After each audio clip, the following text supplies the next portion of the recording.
Maeneo yanayoongoza kuleta idadi kubwa zaidi ya majeruhi, bodaboda na ajali za vyombo vya moto.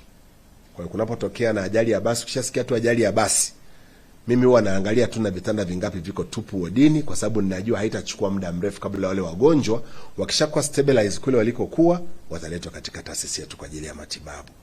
Mikakati ambayo tunatakiwa kuifanya ni sisi wote. Na mimi niwaombe sana waandishi wa habari, mtusaidie kuwa mdomo wa kuweka afua za kuzuia kuliko kutafuta tiba.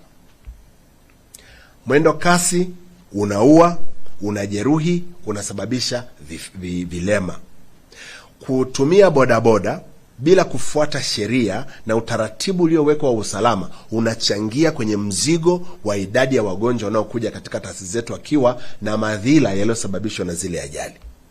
Kutokuvaa kofia ngumu kumepelekea vijana wengi sana kupata matatizo ya ubongo na hata wengine kupoteza maisha yao.